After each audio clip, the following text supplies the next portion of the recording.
Hello, everyone. Welcome back to the Easy English Spark channel. I'm so excited to have you here today, and I hope you're ready for an exciting adventure. We're about to embark on a journey filled with twists, turns, and valuable lessons on how to enhance your English listening and speaking skills. Just like a house built from the ground up, we'll start by strengthening your confidence, making sure every brick of your language ability is solid. Together, we'll unlock new ways to speak more fluently than ever before. So grab your keys and let's open the door to your English journey. Let's get started. Chapter 1: A New Beginning. My name is Alex Foster, and my story begins on a fateful morning in June of 1751. It was a day that marked the end of one chapter in my life and the beginning of another, one I could never have imagined. I stood in front of my childhood home in Marlton, gazing at the house that had once been filled with laughter and warmth, now silent and cold. It felt like a lifetime ago that my parents had been alive. Now, both were gone, leaving me with nothing but memories and a sense of uncertainty. The house behind me was small, but it had been everything to me for the 17 years I had spent there. It had been the place where I learned to walk, to speak, to dream. Yet the death of my parents had turned it into nothing more than a symbol of what I had lost. And today, it was time for me to let go of it all. My friend, William Harris, had been kind enough to agree to accompany me on this journey. We had grown up together in Marlton, but our paths had diverged in the last few years. William had always been a steady figure in my life, and his presence now, as I was about to leave the only home I had ever known, felt like a silent comfort. "Are you sure about this, Alex?" William asked, his voice thick with concern. He had always been the one to ask the tough questions, to hold me accountable when I needed it most.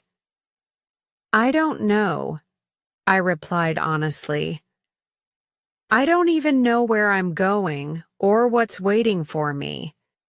But I have no choice. I have to go. It's time." We stood there in silence for a while, neither of us knowing exactly what to say. My heart felt heavy, but my mind was made up. "I'll go with you to the river," William said, breaking the silence. His offer wasn't just out of politeness. I knew he genuinely cared. He had been a quiet strength in my life, and though I had no idea where this journey would take me, his companionship gave me the courage to keep going. As we made our way down the dirt road that led out of the village, I found myself struggling to leave behind the only world I had ever known. Every step felt like a weight, dragging me away from the familiarity of Marlton. My parents had passed away within the last few years. My mother from a long illness, my father unexpectedly after a sudden illness. Their deaths had left me alone, in the world, and that was part of the reason I had to leave. William and I walked in silence, each of us lost in our own thoughts. The road stretched out ahead of us, endless and uncertain. It seemed like the journey would never end, even though we had only just started. The further we walked, the less I felt connected to Marlton, and the more I felt the pull of the unknown future. After a while, William spoke again. "Are you sorry to leave Marlton?" he asked. The question caught me off guard. I hadn't really thought about it until now. "I don't know," I said, my voice uncertain. "I think I should be, but I'm not. I loved growing up here. I was happy, but it feels like I'm meant for something else. I don't know what that something is, but I can't stay here any longer." William nodded, but he didn't say anything else. He seemed to understand. He didn't need to say more. As we reached the riverbank, we saw a small boat waiting for us. It was a simple vessel, nothing special, but it would carry me away from everything I knew. The water was calm and the air was still. The boatman, a man I did not recognize, nodded silently as we climbed aboard. Before we left, William handed me a letter. It was an old piece of parchment, worn at the edges. My father had given it to him before he passed, instructing him to give it to me when the time was right. The letter had been sealed, and I had no idea what it contained. But I knew that whatever it was, it would set the course of my future in motion. "Your father left this for you," William said softly.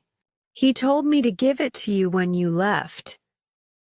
I took the letter, feeling the weight of its importance. What could my father have written that would change my life so dramatically? The boatman untied the ropes, and we slowly drifted away from the riverbank, leaving behind the only place I had ever called home. I looked back at Marlton one last time, watching as the village faded into the distance. As the boat carried me toward the unknown, I couldn't shake the feeling that everything I had known was slipping away. The life I had lived, the people I had loved, everything was behind me now. But ahead of me lay a world I had never seen, a world filled with uncertainty and the promise of something new. And I wasn't alone. William was still with me, standing by my side, his quiet presence offering comfort in the face of the unknown.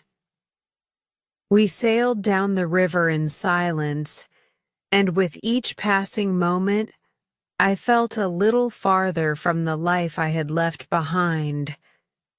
I didn't know where I was going, but I knew I couldn't go back. There was no turning around. I opened the letter from my father.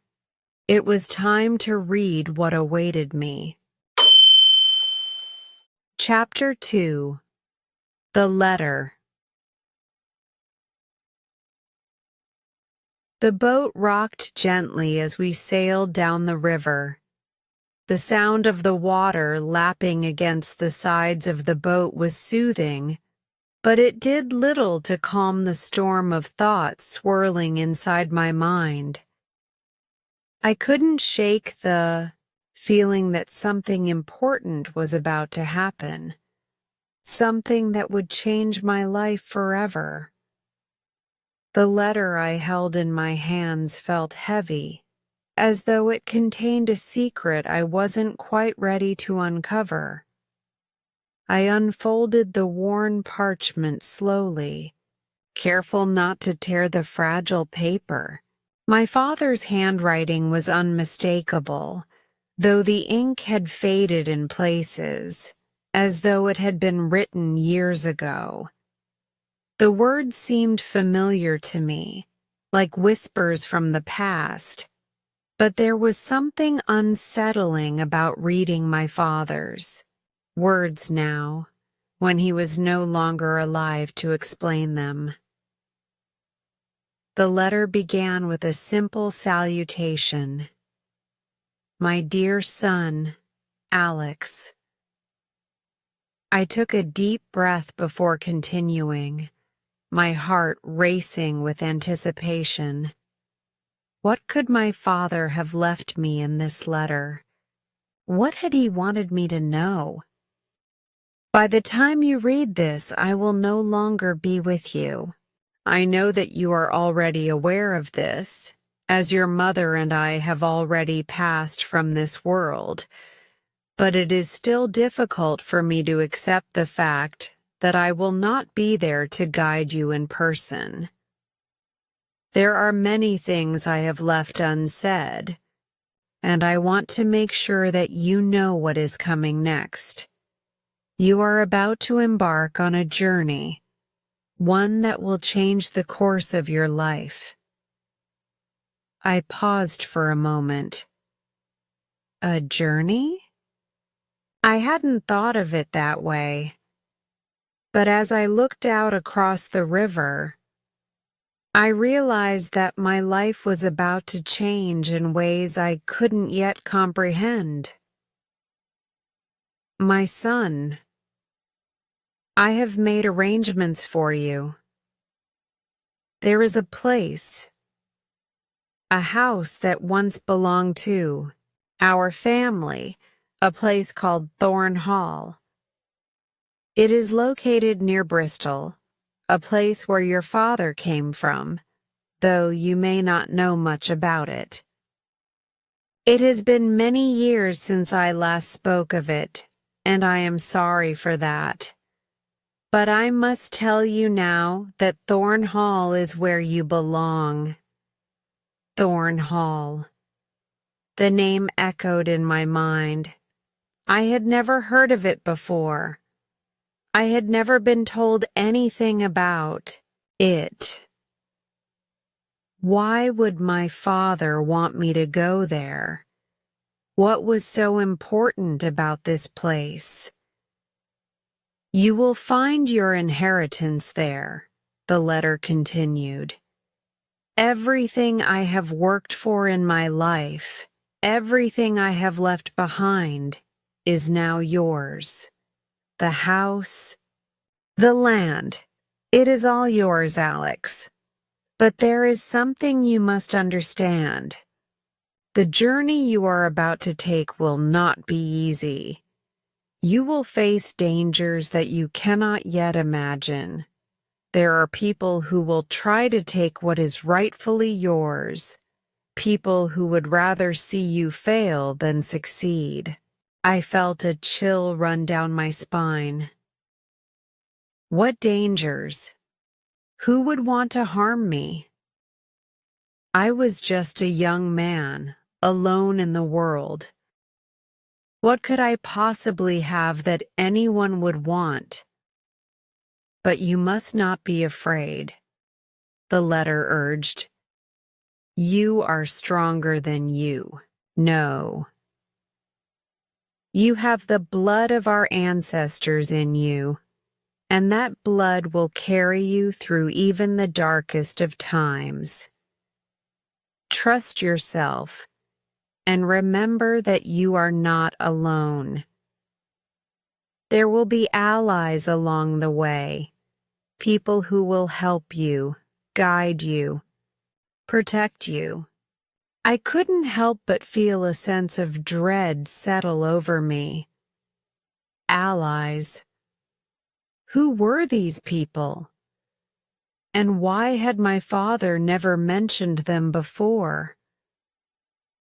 The letter went on to explain more details, but my mind was already racing, questioning everything I had known about my family, about my past.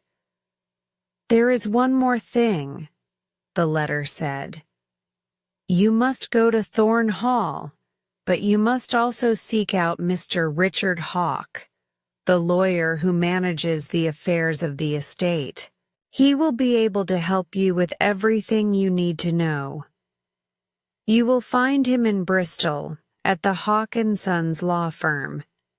He is a trusted ally, and he will ensure that your inheritance is protected. But be careful. There are people who would do anything to claim what is rightfully yours. They will stop at nothing to deceive you, to take what you deserve." My heart pounded as I read the final lines. My father had been hiding something from me all this time.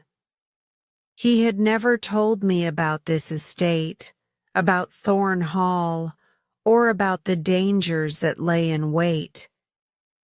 But now it was all clear. The path ahead was uncertain, filled with danger and intrigue. But it was my path. The letter ended with a simple phrase that seemed to carry all the weight of my father's legacy. "Trust in yourself, my son. You are the future of the Foster family, and it is time for you to take your place." I folded the letter carefully, placing it back inside the envelope. My mind was racing with questions. What was this inheritance? What had my father been involved in? And who were these people who would try to take everything from me? William, who had been silently rowing the boat, turned to me. "Are you all right, Alex?" he asked, noticing the look of confusion and worry on my face. I looked up at him, my eyes filled with a mixture of determination and fear. "I don't know what's going on, William. This letter, it's just the beginning. My father left me something important. But I don't know what it is, or why he never told me about it." William's eyes narrowed with concern. "You're going to figure it out, right? Whatever it is, we'll get through it together." Nodded, though deep down, I knew the road ahead wouldn't be easy. I didn't know what lay in store for me, but I had to go. Thorn Hall was waiting, and my father's legacy was now in my hands. I had no choice but to face the unknown.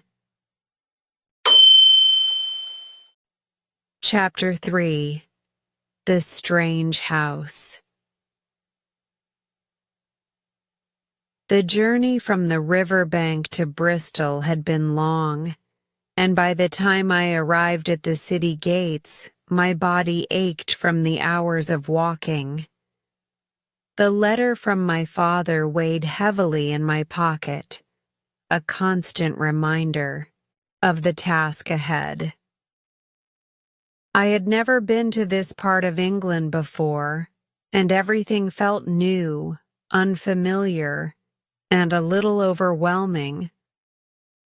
The bustling streets, the chatter of the townspeople, and the tall, looming buildings made me feel like an outsider. It was as if the city was constantly moving around me, yet I was still stuck in the past, haunted by my father's final words. I had no idea where to begin. I didn't know anyone in Bristol, and I had no idea how to get to Thorn Hall, the place my father had spoken of in his letter. The house, so mysterious and distant, had been described as the family estate, the inheritance he had left me. But the letter had been vague, offering only a name and an address in Bristol where I was supposed to seek out the lawyer, Mr. Richard Hawke. I wandered through the cobbled streets, asking a few passers-by if they knew of Thorn Hall, but each time I was met with confused glances. "Thorn Hall?" one man asked, scratching his chin. "Never heard of it. Sounds like something from a storybook." I felt a creeping unease as the hours passed. The city felt bigger, more impersonal with every step I took. How was I supposed to find a house that no one seemed to know about? My thoughts began to cloud over with doubt. Perhaps my father had been wrong. Perhaps this was all a mistake. As the day began to fade, I decided to head out of the city and follow the directions in the letter more literally. The letter had mentioned that Thorn Hall was located near the outskirts of the town, nestled among the hills. Perhaps I would find it there. I began walking down a narrow, winding road, and soon the city's clamor was replaced by the sounds of birds and the rustling of leaves.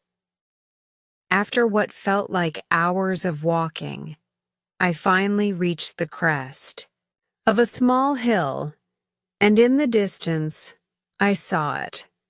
Thorn Hall. My heart skipped a beat. It was nothing like I had imagined. My father's letter had led me to believe it was a grand estate, a mansion fit for a family of our standing. But as I looked at it now, all I could see was a run-down, dilapidated house standing alone in the valley below. It was isolated, far from the other homes, and looked as though it hadn't seen a coat of paint in decades. The windows were dark, and the roof sagged in places. The stone walls were weathered, and there was no garden, only a patch of overgrown grass surrounding the house. I hesitated for a moment. This couldn't be right. This could not be the family estate my father had described. The house looked abandoned, forgotten by time itself. The letter had spoken of an inheritance, wealth, and property, but this place seemed like nothing more than a shadow of a home, left to rot in solitude. I stood there, unsure of what to do next. Should I approach it? Could this really be the place? The sky was darkening by the minute, and the temperature was beginning to drop. I knew I couldn't stand there all night, so I walked cautiously toward the house. With each step, my sense of unease grew stronger. The road leading to the house was barely a path, overgrown with weeds and brambles. I had to push through them to make any headway. As I approached the front gate, I noticed that there was no path leading up to the door, no sign of anyone having visited in a long time. I finally reached the front steps of the house, and I was struck by the eerie silence that enveloped the place. It felt as though the house itself were holding its breath, waiting for something. I reached out to knock on the door, but then I noticed something strange. There was no doorknob. The door was old, warped, and had been left ajar, as if it hadn't been closed in years. My heart raced, and I stepped back, unsure whether to go inside or leave. But I was here now, and there was no turning back.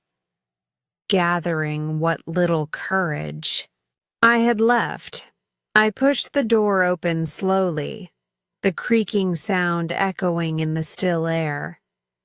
The inside of the house was dark, with only the faintest slivers of light creeping in through the broken windows. Dust filled the air, and I could see cobwebs hanging from the ceiling. It was as if the house had been abandoned, untouched for years. The furniture, though old and covered in dust, was arranged as though someone had just left, their presence lingering in the air. But there was no sign of life. "Hello," I called out, my voice shaky.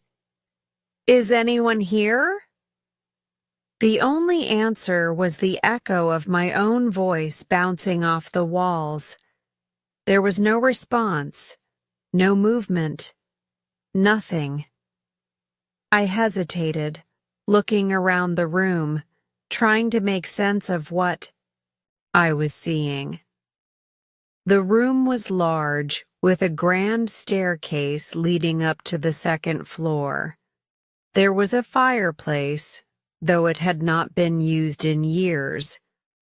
The furniture was simple, old-fashioned, nothing like the luxurious pieces I had expected. The room felt cold, devoid of warmth and life. I took a few cautious steps forward, my shoes making soft tapping sounds on the wooden floor. I glanced toward the staircase, and something caught my eye. A flicker of movement, just a shadow in the corner of the room. My breath caught in my throat, and I turned quickly, but there was nothing there. I was alone. Feeling a chill run through me, I moved further into the house, hoping to find some sign of the family or someone who could explain what was happening. As I walked through the dark hallways, I noticed that every door was either locked or left ajar. It felt as though the house were hiding something, or maybe it was simply too afraid to reveal its secrets. I reached the back of the house, where I found another door, this one leading outside to a small, overgrown garden. The air was thick, with the scent of damp earth and decay.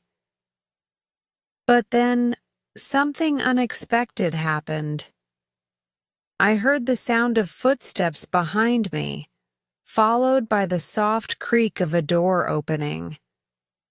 I spun around, heart pounding. Standing in the doorway was a man, tall, with a stern expression and a long, weathered coat. His eyes were cold, as though he had been watching me for a while. He didn't speak immediately, but his presence alone made me feel like I had intruded on something I shouldn't have. "Who are you?" he asked, his voice low and gravelly. "What are you doing here?" I stood frozen for a moment, unsure of how to respond. The man's gaze was piercing, and I felt the weight of his stare like a heavy burden. I'm Alex Foster," I stammered. "I came here because I was told this was my family's home. My father left me this place, I'm here to claim my inheritance. The man studied me for a long moment, as if trying to figure out whether I was telling the truth. Finally, he spoke again. You are Alex Foster, then, he said, almost to himself. Your father spoke of you. He said you would come. With that, he stepped aside, allowing me to enter further into the house. Chapter 4. Meeting the Uncle. The air inside Thorn Hall was damp, thick with the scent of old wood and decay. I hesitated at the door, staring at the man who had just stepped aside to let me enter. His eyes remained fixed on me as I walked through the threshold, still not quite believing the strange circumstances that had led me here. This man, he could only be the one my father had mentioned in the letter. Uncle Richard Hawke, my father's brother, the man who had been hidden from my life for so long. Come in, the man said, his voice rough, almost like he hadn't spoken to anyone in years. You're here, then. I suppose your father's letter did indeed reach you. I nodded, my throat dry as I stepped further into the dimly lit house. The grand staircase loomed in front of me, and the floorboards creaked under my weight.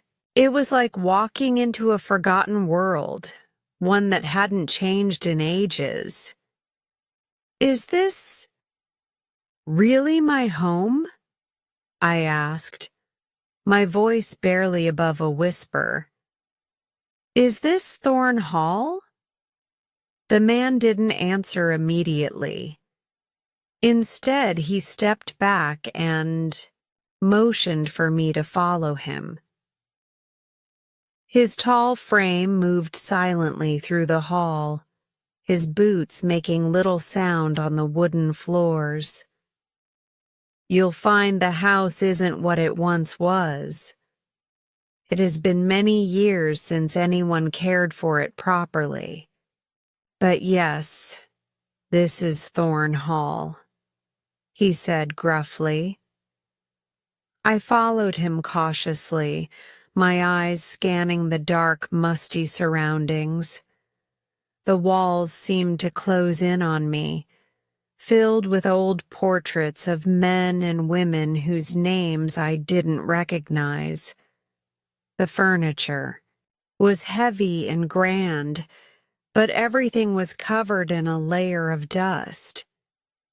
It was as if time had stopped here, and now I was walking through its frozen past. We moved through the hall into a large sitting room, its high ceilings barely lit by the dim glow of a single candle placed on a nearby table. The air in the room felt stagnant, untouched by any life or warmth in recent memory.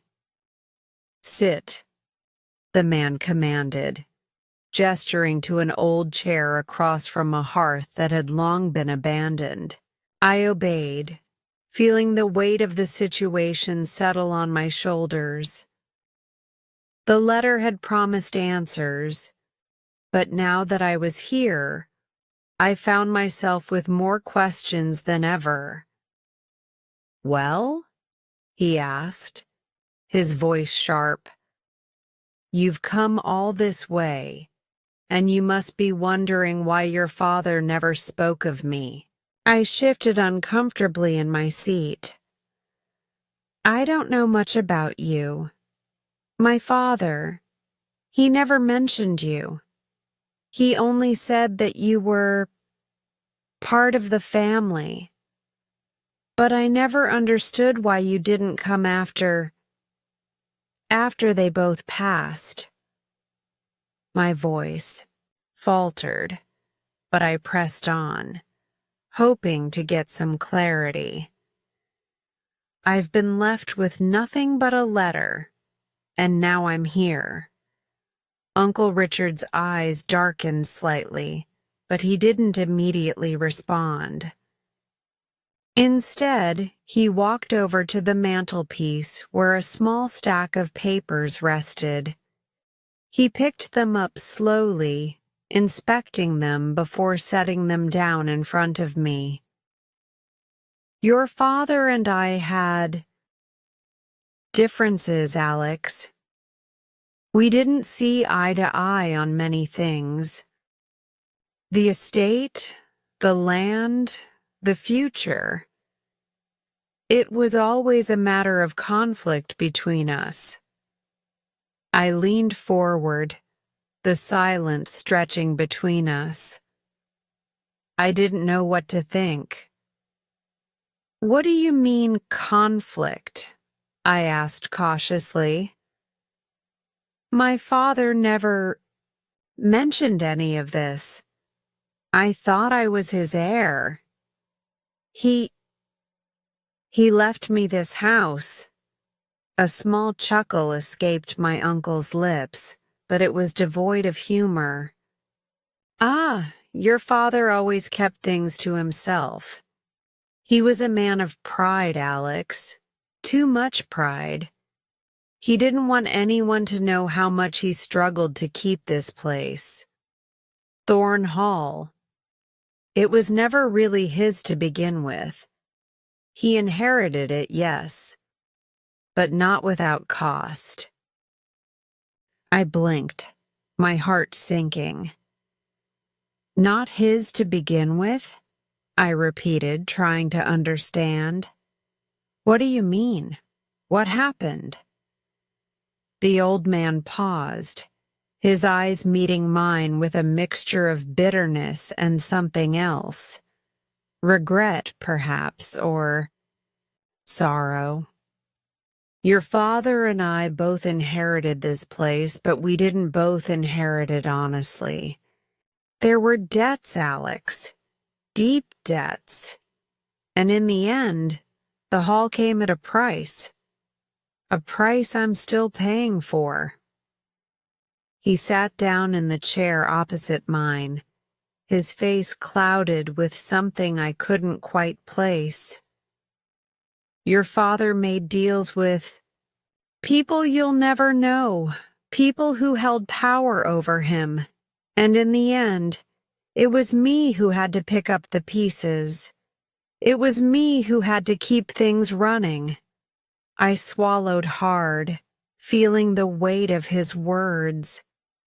The inheritance, the house, it wasn't what I had imagined. My father had left me a legacy, yes, but it was one weighed down with secrets and shadows I couldn't yet see.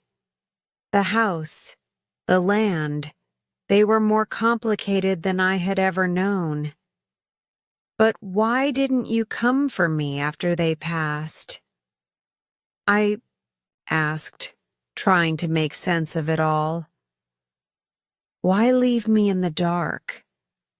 My uncle leaned back, his face momentarily softening.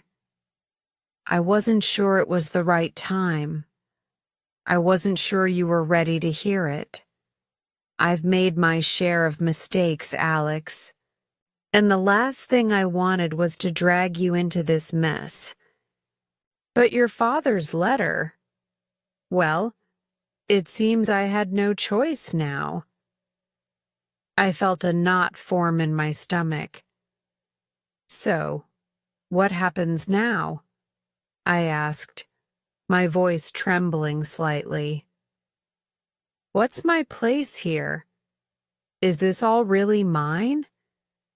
His eyes narrowed, and for a moment, I thought I saw something cold flicker behind them. Yes, it is yours, he said, his voice flat. You have the inheritance. But remember this, Thorn Hall is not just a place, it's a responsibility.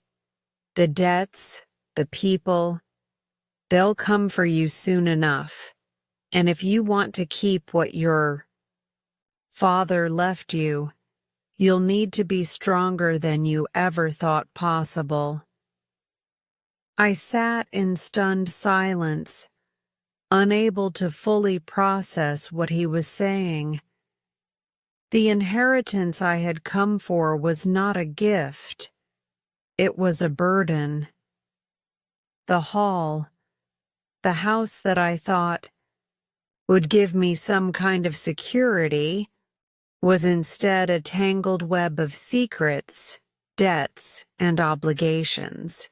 It seemed my father had left me more than just property. He had left me a battle, one I wasn't prepared for. Uncle Richard leaned forward, his hands clasped together on the table. This is the reality of Thorn Hall, Alex.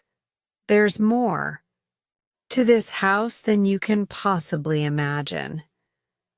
Your father may have been a proud man, but he wasn't strong enough to keep it all together. Now it's your turn, but I'll be here for as long as you need me. The room felt colder now, the weight of his words pressing down on me. I had come looking for answers, for a sense of identity, and I had found only more questions. And in that moment, I knew that my journey had only just begun. The inheritance wasn't the end. It was the start of something much darker, something I had to face head on. Uncle Richard's gaze held mine for a moment longer before he stood up, his movements slow and deliberate. I'll leave you to think about everything. The house is yours now, but you'll need to be careful. People here won't let you keep it easily. As he walked toward the door, I was left alone with the weight of his words and the realization that everything had changed. The house that was supposed to be my legacy was now a battlefield, and I was the one who had to fight for it. Chapter 5. The morning after. The first rays of sunlight filtered through the grimy windows of Thorn Hall, casting pale beams across the dusty floorboards. I awoke to a chill in the air, the dampness of the room seeping into my bones. I had barely slept through the night. My mind had been racing, consumed with the words my uncle had said, and the overwhelming sense that everything I thought I knew about my life, my family, my inheritance, was being turned upside down. The fire in the hearth had long since burned out, and the house was as cold as it had been the night before. The silence that surrounded me was deafening, broken only by the occasional creak of the old house settling under its own weight. I lay still for a moment, staring at the wooden beams above, trying to gather my thoughts. How had I ended up here? In this house with so many questions and so few answers? I pushed the thick quilt off me and swung my legs over the side of the bed. The floorboards creaked under my weight, reminding me that everything in this house seemed to groan with age. There were traces of a time long gone here, stains on the walls, old furniture covered in dust, and a lingering sense of loss that seemed to have settled into the very structure of the building. I had no idea what awaited me in this strange place, but it felt as though I had crossed a threshold, one from which there was no turning back. As I stood and stretched, a sense of dread settled over me. I had a gnawing feeling that the worst was yet to come. My uncle's words from the night before echoed in my mind. "You'll need to be stronger than you think, Alex. Thorn Hall is not just a place, it's a responsibility. The debts, the people, they'll come for you soon enough."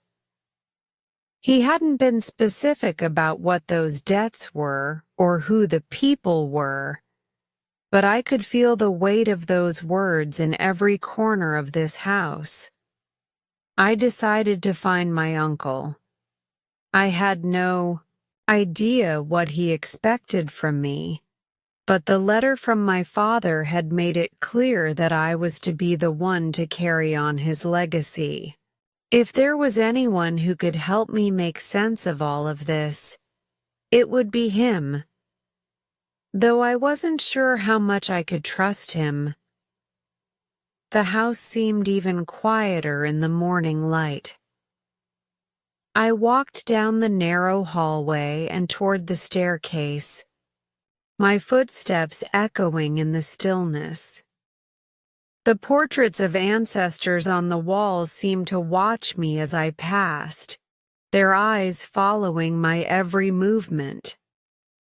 I couldn't help but wonder if they had known about the house's dark secrets, the debts and betrayals that lingered beneath the surface of its grand history.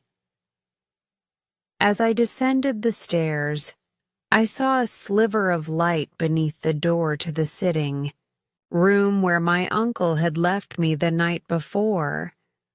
I knocked softly, hesitating for a moment before pushing the door open. "Come in," came my uncle's gravelly voice from inside.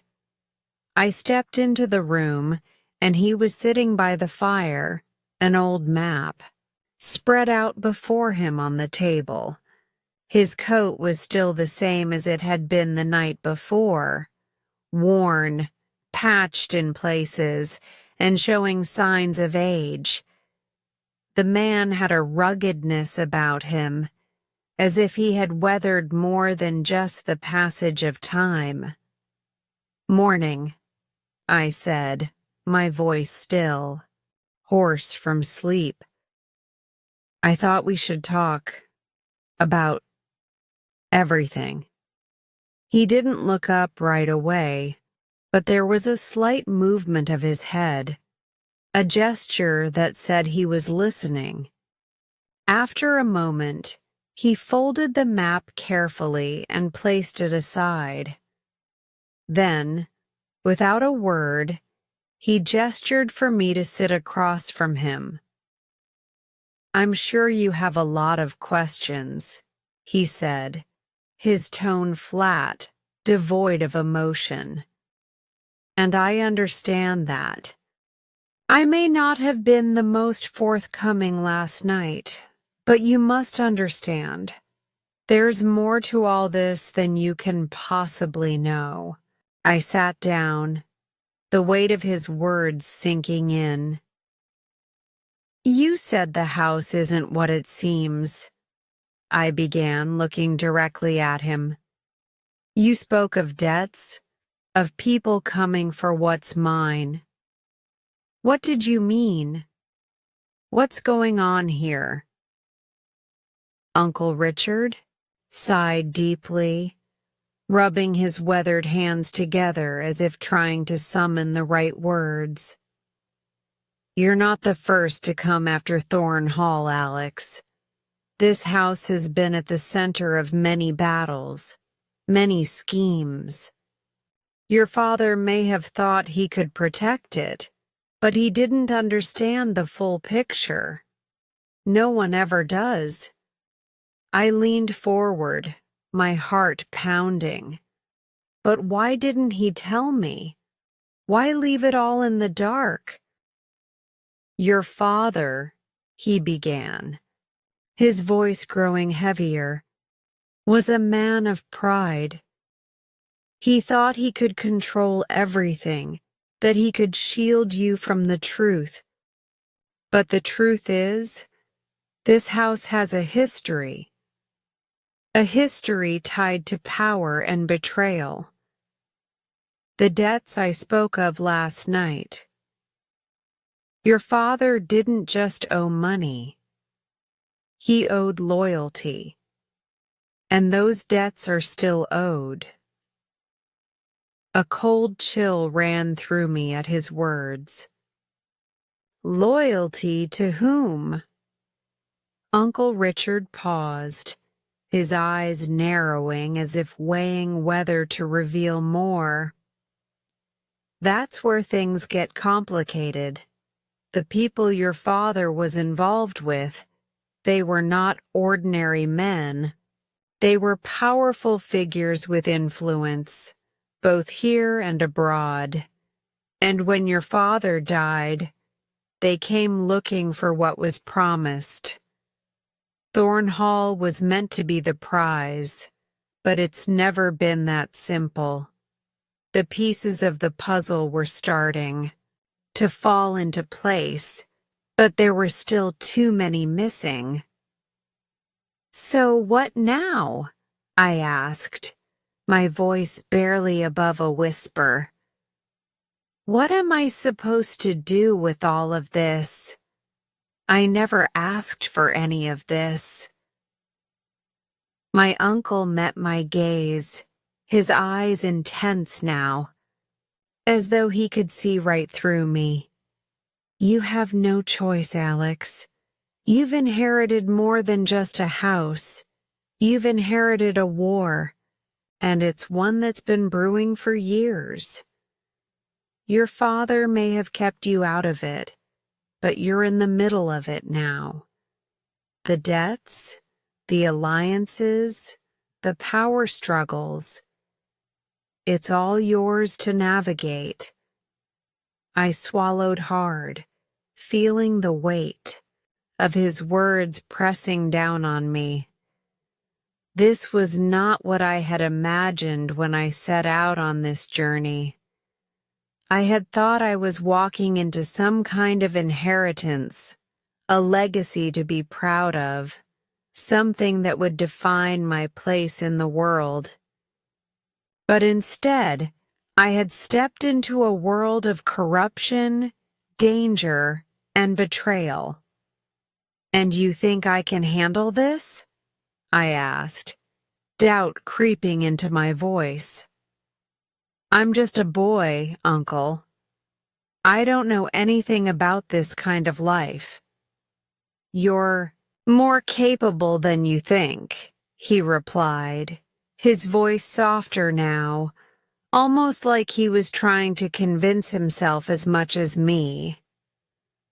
I didn't expect you to be ready, not at first. But the world won't wait for you to grow up. It never does. You'll either learn quickly or lose everything. I sat in silence, trying to process everything he had said. The future I had imagined, one of peace and stability, was now shattered. The inheritance, the house, the legacy, it all felt like a trap. But even in the midst of my confusion and fear, something inside me stirred. I couldn't just walk away. I couldn't leave this place without understanding what it meant, what it held. I'll need your help, I said finally, meeting his eyes with newfound resolve. If I'm to take my place here, I'll need to understand everything. I can't do it alone. Uncle Richard studied me for a long time, his eyes unreadable. Then, after what seemed like an eternity, He gave a single nod. "I'll help you," he said, his voice low. "But know this. Once you step into this world, there's no turning back. You'll be in it for life." The words hung in the air, like a weight, and for the first time since I arrived at Thorn Hall, I understood that this was no longer just a journey for answers. It was the beginning of a battle, and I was in the middle of it. Chapter 6. A Dangerous Task. The morning light had barely begun to creep through the cracks in the boarded-up windows of Thorn Hall when my uncle called for me. I had spent a restless night, tossing and turning in my bed, my thoughts consumed by the revelations of the previous day. My father's hidden debts, the power struggles surrounding Thorn Hall, and the unsettling truth about my inheritance were all weighing heavily on me. It felt as though the walls of this old house were closing in, and I had no idea how to escape the storm that was gathering around me. When I entered the sitting room, my uncle was standing by the fireplace, an old piece of paper in his hand. His face, usually stern and unyielding, looked even harder this morning, as though he had aged a decade overnight. "You're up early," I said cautiously, stepping into the room. I noticed the map on the table again, an old, worn document, covered in marks and annotations that seemed to tell a story I wasn't yet ready to understand.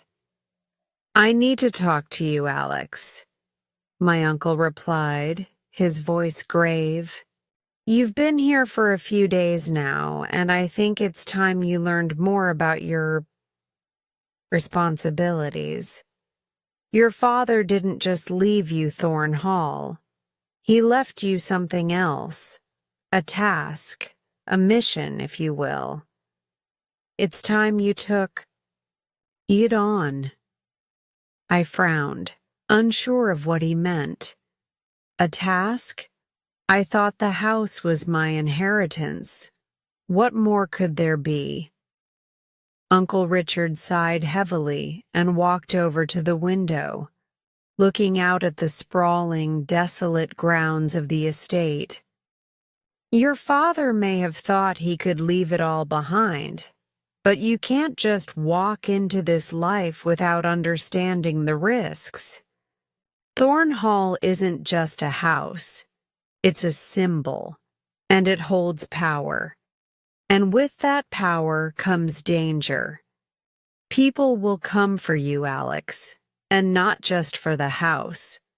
They want something else." I stood in the doorway, my heart pounding. "What? Do you mean they want something else? Who?"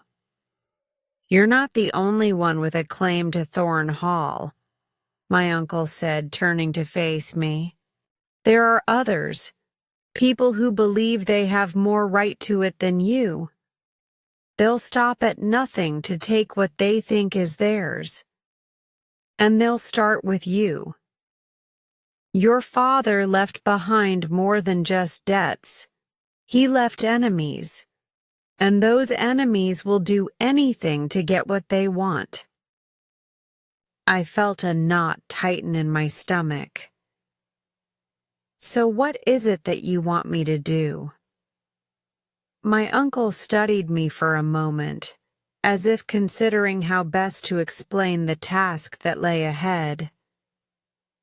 "You've heard of the Green Mask, haven't you?" I shook my head, confused. "No. What is that?" The green mask is a symbol, Uncle Richard said, his voice low and serious.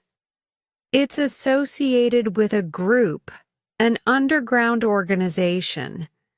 They've been operating for years, controlling many of the dealings in this part of the country. They're shadowy, secretive, and dangerous. Your father made a deal with them a long time ago. And now, that deal is coming due. I took a step closer to him, trying to make sense of what he was saying. A deal? With a group like that? Why? What could he have promised them? Uncle Richard's expression darkened. Your father didn't have much choice. The debts were piling up, and the green mask offered him a way out. At least that's what your father believed. But like everything with them, nothing is ever simple. They want something in return, Alex. And that something is you. A chill ran down my spine as I absorbed his words. Me? What could they want with me? He looked at me solemnly. They want control of Thorn Hall. They want to make sure that the property stays within their grasp, and they'll do whatever it takes to make that happen. Your father's death, well, that's part of the reason. They've come for you now. You're the one left to inherit it all, and they will come to collect. I felt the weight of his words pressing down on me. My father's debts, the green mask, and now me, caught in the middle of a battle I had never asked for. So what do I do? I asked, my voice barely a whisper. How do I protect myself from these people? How do I keep Thorn Hall? You need to go to Bristol, my uncle said, his voice hardening. There's someone there who can help. A man named Lucian Drake. He's the one who's been handling the Green Mask's operations in this region. He's the one who can tell you what you need to know. But he's dangerous, Alex. You'll have to be careful. The green mask has eyes everywhere. I stared at my uncle, trying to comprehend the enormity of what he was asking me to do. You want me to trust this man? I don't trust anyone, Alex, Uncle Richard replied. But Lucian Drake is the only one who can give you the answers you need. And you need those answers if you're going to survive. This task, it's not one you can refuse. If you do, Thorn Hall will be taken from you before you even know what happened. I stood there, rooted to the spot, feeling the weight of the decision settle over me. My life had changed so quickly in the past few days. One moment, I was a young man with dreams of a future, and the next, I was thrust into a world of shadows and deceit, where survival depended on alliances with dangerous people. My uncle's voice broke through my thoughts. You'll need to act fast, Alex. The green mask moves quickly. If you don't take action now, you may never have the chance again. I nodded slowly, the realization sinking in. I had no choice. The world I had stepped into was no longer one of simple choices. It was a world of shadows and betrayal, and the only way forward was to face it head on. "Where do I find this Drake?" I asked, my voice steady despite the fear that gnawed at me. "He'll be at the Black Swan Inn." "In Bristol," my uncle said. "Ask around and you'll find him. But remember, Alex, no one is what they seem. You'll need to be careful. The green mask has eyes everywhere." With that, my uncle turned and picked up the map from the table. "You'll need to leave. Immediately. Time is of the essence. And don't trust anyone who tells you they're on your side." I stood there for a moment, taking in his words. I had no idea what I was getting myself into, but I knew one thing for certain. Thorn Hall, my inheritance, my future, it was all at stake. And if I wanted to survive, I would have to face the danger head on. I left the room, my mind racing, my heart pounding in my chest. The task ahead was more dangerous than I could have ever imagined, but there was no turning back now. I had to do whatever it took to protect what was mine. Chapter 7. A Deadly Confrontation. The morning after my uncle had given me the task of facing the green mask, I left Thorn Hall with little more than my determination to survive. The estate loomed behind me, its crumbling walls and overgrown gardens now a symbol of everything I stood to lose. The weight of responsibility pressed heavily on my shoulders as I made my way to Bristol, the city where my fate would be decided. My uncle had given me only one piece of advice. Find Lucian Drake. He holds the answers. As I walked down the winding, narrow roads leading out of the estate, I could feel the ominous presence of the house behind me. Thorn Hall was no longer just a home.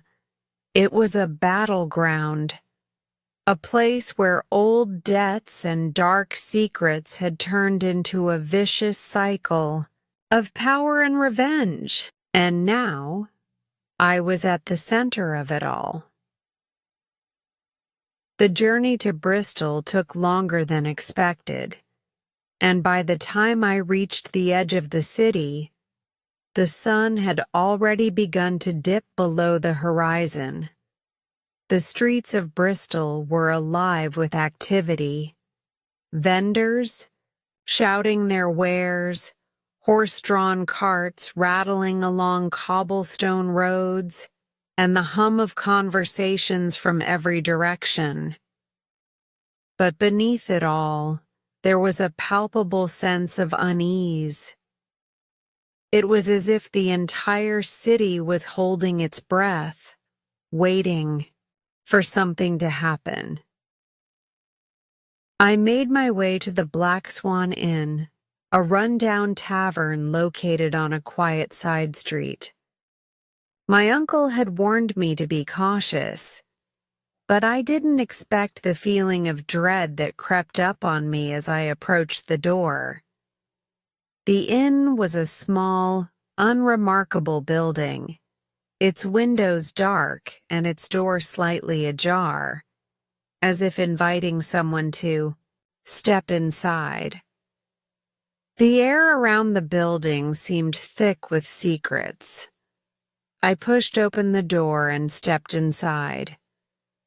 The tavern was dimly lit, the smell of stale ale and smoke filling the air.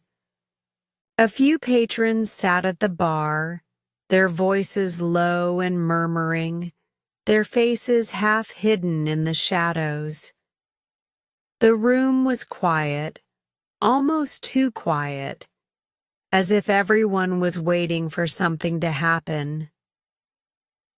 At the far end of the room, sitting alone at a corner table, was a man I didn't need to ask about. Lucian Drake. He was exactly as my uncle had described him, an imposing figure with dark, calculating eyes, and a presence that seemed to command attention without effort. I approached the table, my heart beating in my chest. As I got closer, I could feel the tension in the air rise. Lucian Drake looked up from his glass of dark wine, his sharp eyes appraising me as though I were just another pawn in a game he had already mastered. He didn't smile, didn't make any gesture to welcome me. He simply motioned for me to sit. "Alex Foster," he said, his voice smooth and cold. "I've been expecting you." His words sent a chill down my spine. There was something unsettling about how easily he spoke my name, as if he already knew everything about me. "I was told you could help me," I said, trying to keep my voice steady. "I need to know about the green mask. I need to know what I'm up against." Lucian leaned back in his chair, his fingers lightly tapping the edge of his glass. "The green mask is not a name you should take lightly, Alex. They've been pulling strings in this region for years. They have eyes everywhere, and they control more than you could possibly imagine. Your father made a deal with them, didn't he? You're here to finish what he started, I assume." I nodded slowly, trying to process his words. "I don't know exactly what he started," I admitted, "but I know he left me with a mess, a legacy I never asked for. I need to protect Thorn Hall from them." Lucian smiled, but there was no warmth in it. "It's too late for that, Alex. The green mask has already marked you. They won't stop until they get what they want, and you're the key to everything. The house, the land, it's all tied up in their hands now. The question is, what are you willing to do to keep it?" I felt the weight of his words sink in. It was as if he were taunting me, testing me. "I'll do whatever it takes," I said, my voice firm now. "I won't let them take Thorn Hall from me, not without a fight." Lucian studied me for a long moment, his eyes narrowing slightly as though measuring my resolve. "You think you can fight them? You think you can go up against the green mask with your naivety and your noble ideals? You're out of your depth, Alex. They're not like the people you've faced before. They don't play by the same rules. You'll be dead before you even know what happened." His words stung, but they didn't break my resolve. "I'm not afraid of them," I said, trying to sound more confident than I felt. "I'll find a way to stop them, but I need your help. You're the only one who knows what they want, what they're after. You have to help me." Lucian's lips curled into a smirk. "You want my help? Fine," he said, leaning forward, his eyes now glinting with something darker. "But nothing in this world comes for free. I'll help you, Alex, but you'll have to pay the price." "What do you want from me?" I asked, already dreading the answer. He chuckled softly, a low mocking sound. You've already given up more than you realize. Your father's death, the debts, your inheritance, all of it is tied to the green mask. What I want is simple. Loyalty. Do what I say, and I'll help you. But cross me, and I'll make sure you regret it. I swallowed hard, feeling the weight of his words. I had no choice but to agree. Lucian Drake was not someone you crossed. He was the key to unraveling the mess my father had left behind, and if I wanted to survive, I had to play his game. I'll do what you want, I said, my voice steady despite the fear gnawing at me. But I need answers. Now. Lucian stood up, a smile spreading across his face. Good. You're learning. Now, let's talk about how we're going to deal with the green mask. Just as I thought the conversation was turning in my favor, the door to the tavern slammed open with a force that shook the walls. The room fell silent as a group of men entered, their eyes scanning the room. There was something dangerous in the air now, something that sent a shiver down my spine. Lucian didn't flinch. He didn't even look surprised. I see they've sent someone to check up on us, he said coolly, as though this were a routine matter. Don't worry, Alex. We're not alone in this fight. I stood up instinctively, my hand instinctively, reaching for the knife hidden in my belt. Lucian's calm demeanor only made me more uneasy. The men who had entered the tavern were no ordinary thugs. They were well dressed, their eyes sharp and calculating. The leader of the group was a tall man with dark hair and a scar running down his cheek. He looked around the room with the air of someone who had no tolerance for weakness. You've been busy, Drake, the man said, his voice low and menacing. We don't take kindly to traitors. You've crossed the green mask, and now you're going to pay? Lucian didn't even flinch at the threat. He raised an eyebrow, his voice smooth as silk. Is that so? I don't think your masters would be happy to hear you speak to me like that, Morgan. The man with the scar, Morgan, took a step forward, his eyes narrowing as he reached for the weapon at his side. You think you're untouchable, Drake? You're not, and neither is this boy. The tension in the room was palpable.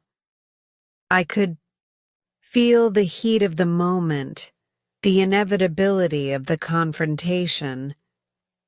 This wasn't just about Thorn Hall anymore. It was about survival.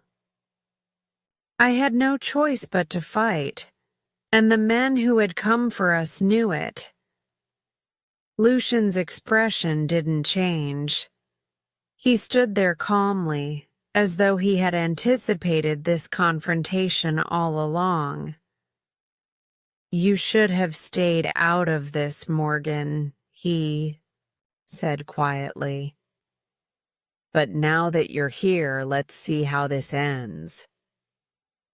Without warning, Lucian moved. The room exploded into chaos. Morgan and his men lunged forward, but Lucian was faster.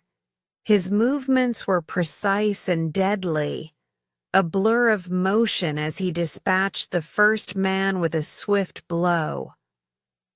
I drew my knife and moved to defend myself, the adrenaline coursing through my veins. I had no experience with real fighting, but in that moment, it didn't matter. I had no choice but to fight if I wanted to survive. The battle raged on, each movement a dance between life and death. The tavern erupted into chaos, sword clashing against sword, bodies hitting the ground. And in the middle of it all, Lucian stood, a cold, calculating figure, as though he were controlling the entire game. I fought with everything I had, driven by the knowledge that my survival depended on winning this deadly confrontation. Chapter 8. The Seafaring Betrayal. The sea had always been a force to be reckoned with, vast, unpredictable, and indifferent to the fates of those who sailed upon it. I had learned that lesson quickly as the Covenant creaked and groaned beneath my feet, a mere speck on the endless expanse of the ocean. The ship had left the port of Bristol days ago, but I had already begun to regret my decision to trust Captain Hosen and his crew. The open waters were supposed to represent freedom, the gateway to my future, but instead they felt like a cage, trapping me with no way out. I had hoped that the journey would provide me with clarity, a sense of purpose, but instead, it had only deepened my confusion. The green mask had been watching my every move, and now, with Lucian Drake's aid, I was heading toward an uncertain future. I had agreed to join forces with Captain Hosen in exchange for the information I needed to navigate the treacherous world my father had left behind. But what had I really gotten myself into? The weather was calm for now, and the crew seemed to move about the ship with a practiced ease. I stood at the edge of the deck, staring out at the horizon, trying to find some peace in the vast emptiness around me. But even the sea, as beautiful as it was, couldn't wash away the unease in my chest. I couldn't shake the feeling that something was terribly wrong. I had trusted Captain Hosen, but I didn't know who he really was or what he was capable of. I was jolted from my thoughts by the voice of Ransom, one of the crew members who had been assigned to assist me. Ransom was a young sailor, eager to please, but there was something haunted in his eyes. Something that made me question how much he really knew about the captain and his dealings. "Mr. Foster," Ransom said, his voice low as though he didn't want anyone else to hear. "Captain Hosen wants to speak with you." I nodded, though I felt a knot tighten in my stomach. It wasn't the first time Hosen had asked to see me, but every time it happened, I couldn't shake the feeling that I was being drawn into something I wasn't ready for, something that went beyond the surface of the journey we were on. I followed Ransom down into the bowels of the ship, the dim light from the lanterns casting flickering shadows on the walls. The air below deck was thick with the smell of salt water, fish, and the heavy scent of oil that lubricated the ship's many gears. The low hum of the ship's movements was the only sound, aside from the occasional shout from above deck. We reached Hosen's quarters, and Ransom knocked on the door before stepping back. "The captain's expecting you," he said quietly before turning away. I hesitated for a moment, then pushed the door open. Inside, Captain Hosen sat at a small table, a half-drunk glass of rum beside him. He didn't look up immediately, as though waiting for me to make the first move. The room was sparse, with only the barest essentials: a bed, a few chairs, and maps spread across the table. "Mr. Foster," Hosen said, his deep voice thick with an accent I couldn't quite place. "I trust you're finding the ship to your liking?" I nodded, though my stomach churned. "The ship is fine, Captain. What is it you need from me?" Hosen looked up at me now, his eyes gleaming with something I couldn't quite read. "There are things you need to know, Mr. Foster.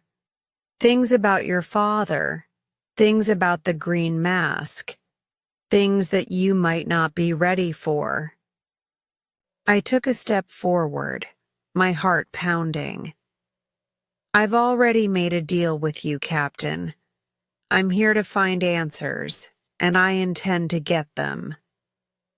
Hosen's lips curled into a smile that didn't reach his eyes. "Answers, yes, but what you don't know is that the answers you seek may come at a price you're not willing to pay."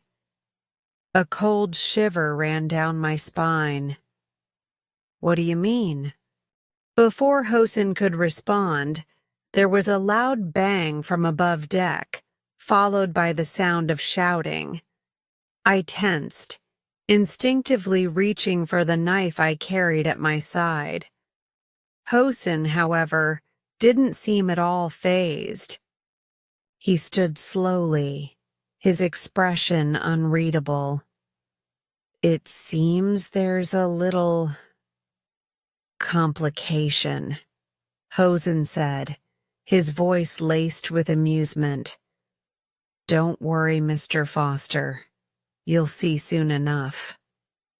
I followed him quickly, my senses on high alert. We ascended to the deck, where a small group of sailors stood gathered, their attention fixed on a dark shape moving toward the ship. A small boat, its occupants hidden in the shadow of the night. "Captain!" one of the crew members shouted. "There's a ship approaching. It's the Covenant." The name hit me like a blow. The Covenant, the very ship that had been part of my father's dealings with the Green Mask. I had heard rumors about it, but I hadn't expected to encounter it so soon. My thoughts raced, a cold realization dawning on me. This was no ordinary ship. It was the heart of the Green Mask's operation. The crew was on edge now, and Hosen's eyes gleamed with something dark. "So the game begins," he muttered under his breath. "Looks like our friends from the Green Mask have finally come to collect." I turned to him, panic rising in my chest. "What are you talking about? Who are they? What's happening?" Hosen turned toward me, his expression chillingly calm. "You've been marked, Mr. Foster. Your father's deal with the Green Mask is one that cannot be undone. They want you. They always have." Before I could react, the boat carrying the men from the Covenant reached the side of the ship, and a rope ladder was tossed over. A tall man climbed up first, followed by several others, all wearing dark, inconspicuous clothing, their faces hidden beneath hoods. One of them stepped forward, removing his hood to reveal a face I recognized all too well. Ebenezer Blackwell, the man my father had warned me about. He was a member of the Green Mask, and I had no idea what he wanted from me, but I knew it couldn't be good. "Mr. Foster," Blackwell said, his voice smooth as though we were old acquaintances. "It seems you've been quite the problem for us." I stepped back, my mind racing. "What do you want with me?" Blackwell smiled, a cruel twist of his lips. "What?" "We've always wanted the house, the land, and now you." I didn't understand what he meant at first, but it didn't take long for the pieces to fall into place. The Covenant was here for one reason: to take me back to the Green Mask, to complete the deal my father had started, and Captain Hosen, he was working with them. This whole journey had been a trap from the start. I turned toward Hosen, my heart sinking as the truth hit me. "You set me up," I said, my voice shaking with anger. "You've been working with the Green Mask all along." Hosen's smile didn't falter. "I told you, Mr. Foster, there's always a price." Before I could react, Blackwell gestured for his men to move. "Take him," he ordered. The sailors moved quickly, seizing me by the arms and pulling me toward the boat. I struggled, fighting against their grip, but it was no use. There were too many of them, and they were too strong. As they dragged me toward the side of the ship, I glanced back at Captain Hosen, but he simply watched, unmoving. There was no escape now. My father's past had caught up with me, and I was about to pay the price for his deals. As the boat drifted away from the ship, I could see the cold, calculating expression on Blackwell's face. The betrayal was complete. I was no longer in control of my fate. The Green Mask had me, and there was nothing I could do to change that now. Chapter 9. The Betrayal Unfolds. The air was thick with salt water and the stench of damp wood as the small boat drifted away from the Covenant. The men from the Green Mask had pulled me aboard, their grip on me tight as I was forced to sit on the cold wooden floor of the boat. My heart hammered in my chest, not just from the physical struggle, but from the overwhelming sense of betrayal that coursed through my veins. I had trusted Captain Hosen. I had trusted him to guide me, to help me find answers.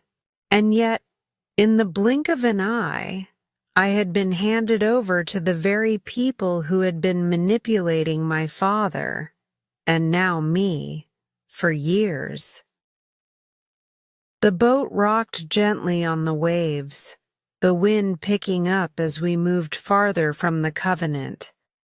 Behind me, I could hear the crew shouting orders, preparing to sail the ship back to the heart of the Green Mask's operation.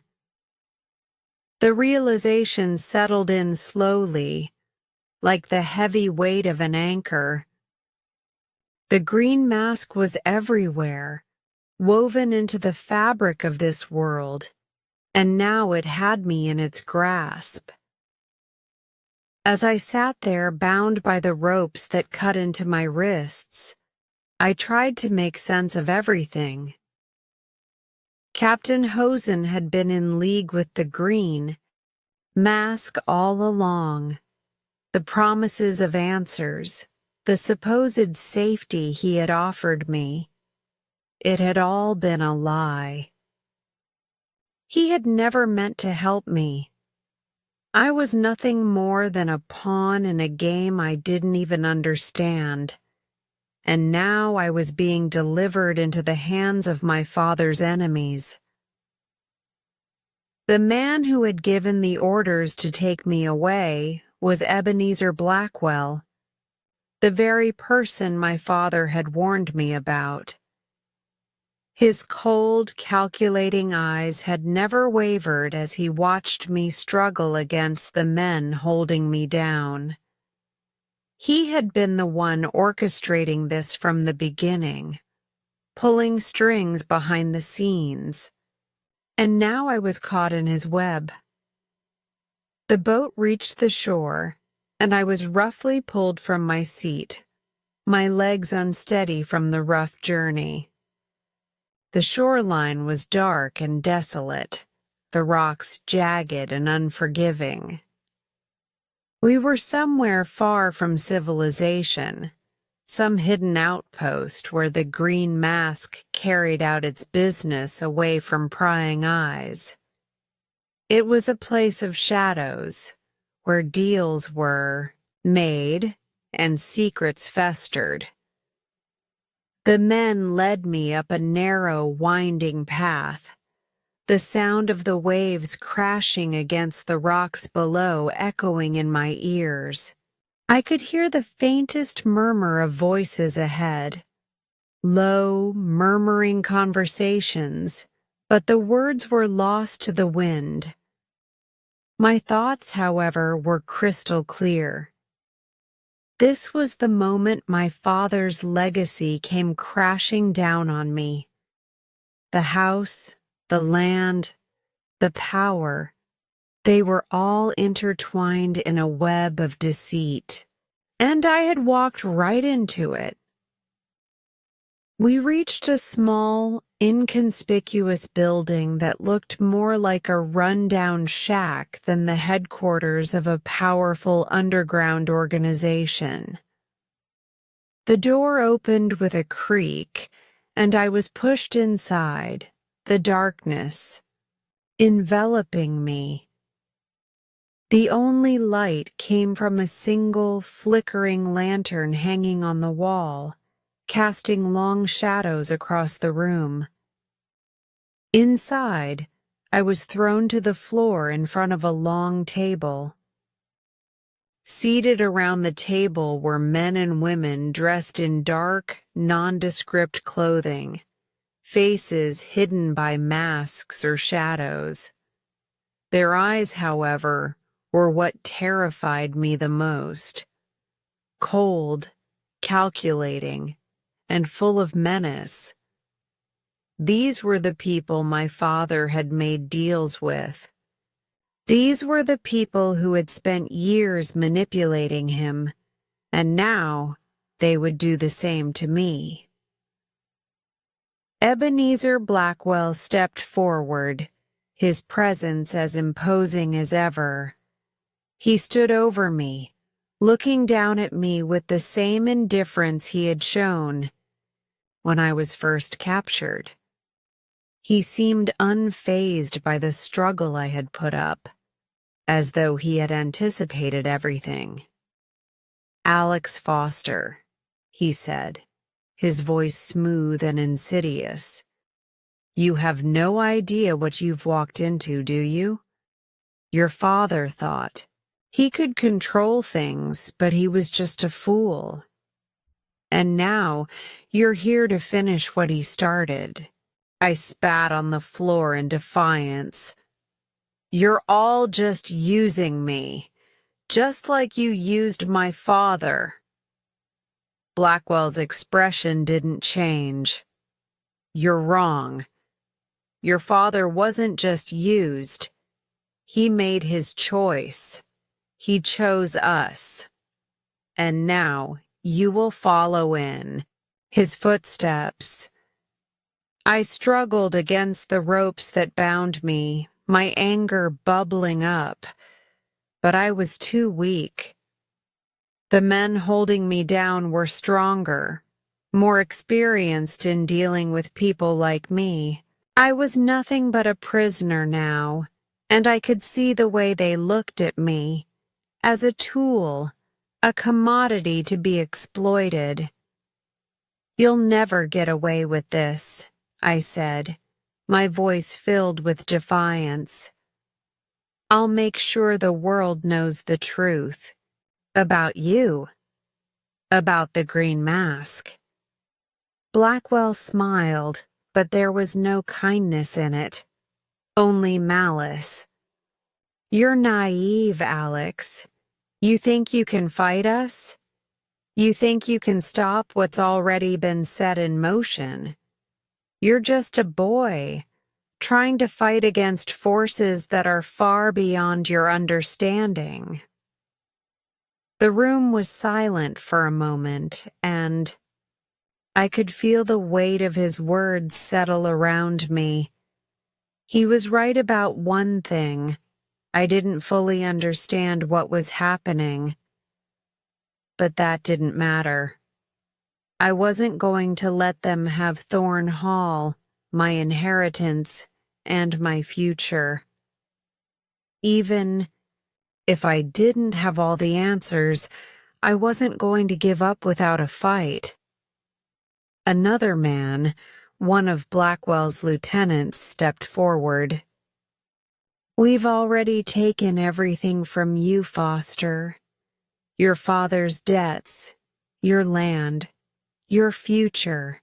It's all in our hands now. The green mask will control everything, and there's nothing you can do about it. I clenched my fists, struggling against my restraints, but it was hopeless.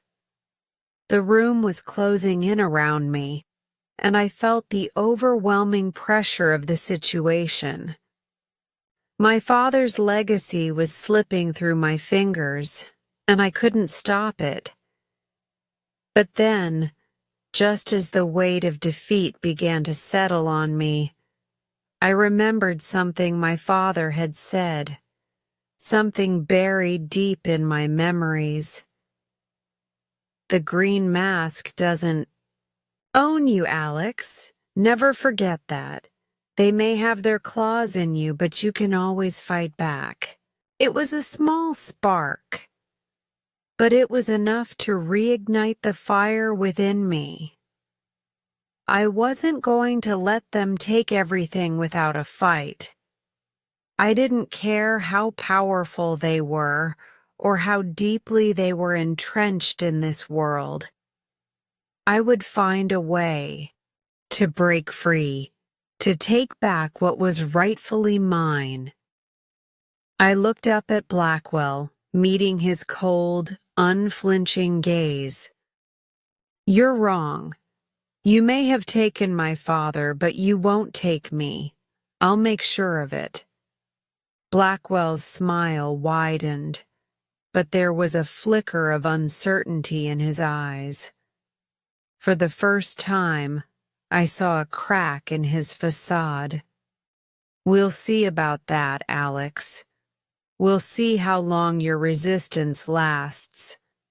He turned to one of his lieutenants, giving an order in a language I didn't understand. The lieutenant nodded, stepping forward to untie me, but not without a sneer on his face. We're not done with you yet. As the ropes fell away from my wrists, I knew one thing for certain. The fight was just beginning. Whatever the Green Mask had planned, whatever they thought they could control, I wouldn't go down without a fight. And in the end, I would take back everything they had stolen from me. Chapter 10. The Return to the Hall. The days after my capture blurred together, a disorienting mix of exhaustion, fear, and frustration. The Green Mask had me under their control now, and with each passing hour their grip on me tightened. They had made it clear that I was nothing more than a pawn in their game, a tool to be used in their pursuit of power. But even as they toyed with me, something deep within me refused to give in. I was still Alex Foster, the son of a man who had once defied the world, and I was not going to let the Green Mask destroy my father's legacy or my own future. I was locked in a small, dimly lit room at their hidden compound, the weight of the chains around my wrists a constant reminder of my captivity. The cold, stone walls seemed to close in around me, and for the first time since I had arrived at Thorn Hall, I felt the full weight of what my father's choices had meant. His debts, his alliances with the Green Mask, these were the chains that had bound me, and now I was trapped in the prison he had created. But even as I sat in the darkness, plotting my next move, one thought burned brightly in my mind. Thorn Hall. I had to get back there. I had to return to the place that had once been a symbol of my family's power, now reduced to a shadow of what it had been. If there was any hope of reclaiming my future, it was there, within the walls of my inheritance. The Green Mask had promised me nothing but control and destruction. They wanted to erase my connection to Thorn Hall, to bury its history and power beneath their own. But I knew one thing. They couldn't take it from me. It was mine, by blood, by birthright. And no matter how much they tried to manipulate me, I would not let them have it. Days passed, and the Green Mask's operations continued without mercy. I overheard snippets of their plans as their agents moved through the compound, talking of alliances, debts, and the inevitable triumph of their order. They believed I was just another piece in their puzzle, but they were wrong. I was going to find a way out. The opportunity came when one of the guards, young, nervous, and clearly unfamiliar with the brutal world of the Green Mask, left my cell door slightly ajar after bringing me food. It was a mistake, one that I couldn't ignore. I waited until the shadows grew long and the silence of the compound deepened, and then I moved. The chains that bound my hands were clumsy, awkward, but I had spent enough time thinking and planning that I had prepared myself for this moment.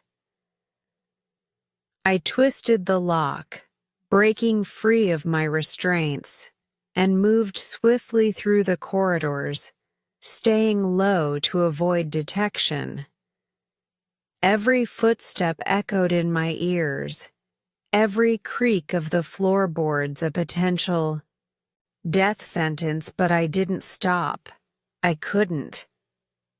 I found a window at the far end of the compound, one that had been left unlocked. I pushed it open and slipped into the night, the cool air rushing in as I made my way toward the edge of the compound. I had no plan, no clear way out, but the only thing on my mind was returning to Thorn Hall, my only hope of reclaiming my legacy, my family's name. The journey from the compound to the nearby docks was perilous, with every step I took carrying the weight of uncertainty. I moved through the streets of Bristol under cover of darkness, avoiding the occasional patrols of green mask agents who patrolled the city's shadows. But no matter how many times I had to dodge their gaze, I kept moving. There was no turning back. I reached the docks just as the first light of dawn began to creep over the horizon. The ships were silent in the early morning light, their sails gently fluttering in the wind. The sound of the water lapping against the piers was soothing, and for a brief moment I allowed myself to breathe. I wasn't out of danger yet, but I was closer to freedom.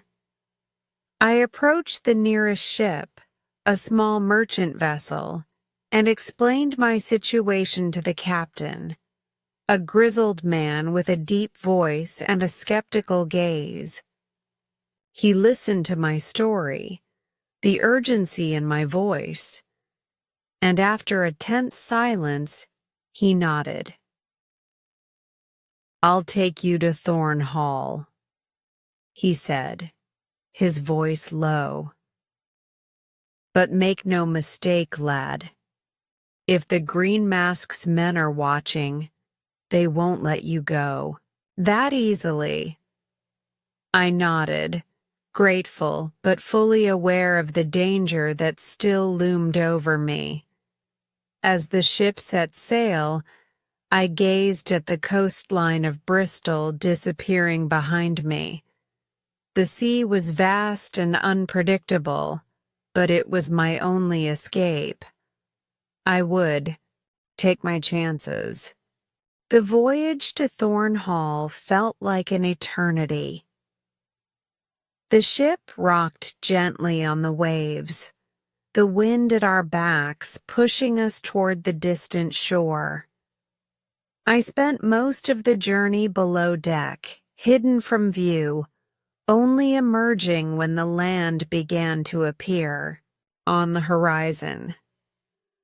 When we finally docked near Thorn Hall, I could feel my heart beating faster.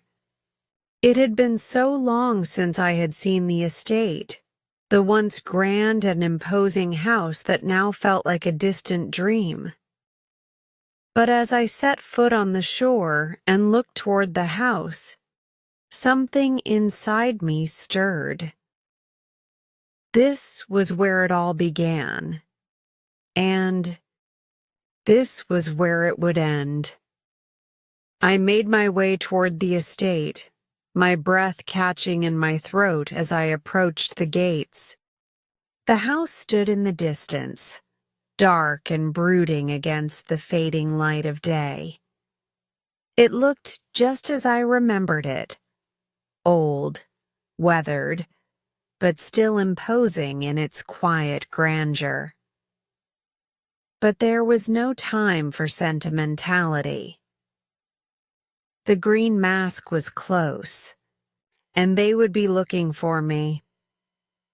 I moved through the grounds with caution, knowing that I couldn't afford to make a single mistake. The gates were open, and I slipped inside, making my way to the front door. The key to the house was in my pocket, a relic from my father's time, and I used it to unlock the heavy door that had once seemed so imposing. Inside, the house was just as it had always been, quiet, still, as if it were waiting for something. The grand staircase stretched up before me, and the silence that filled the house seemed to press in from all sides. I walked through the halls, feeling the weight of my father's legacy on my shoulders. As I reached the main sitting room, I heard a sound behind me, a familiar, chilling voice that stopped me in my tracks. "Well, well, Alex, I was wondering when you'd come back."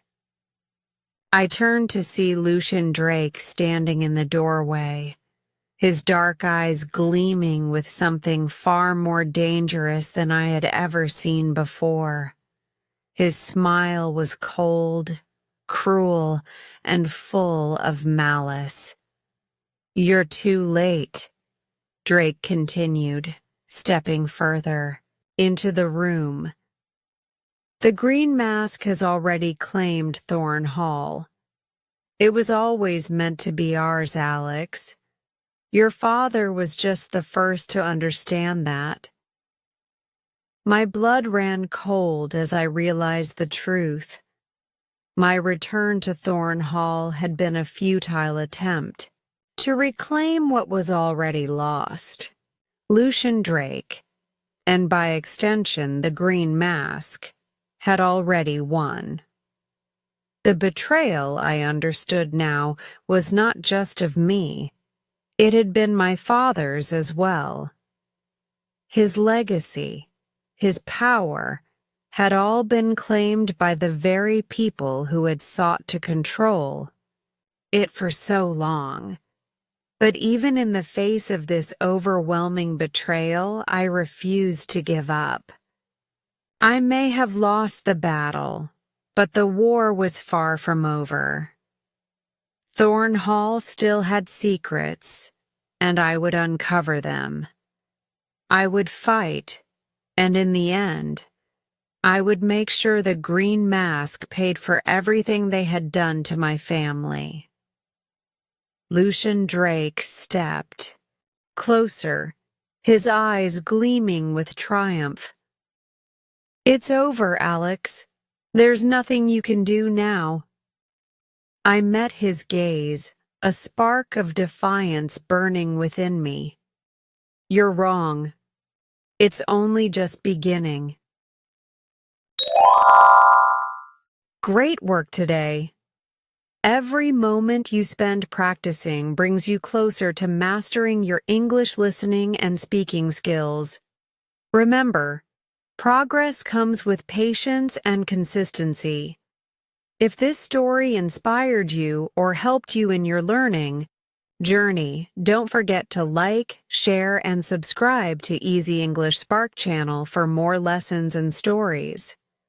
Keep listening, keep speaking, and keep believing in your growth.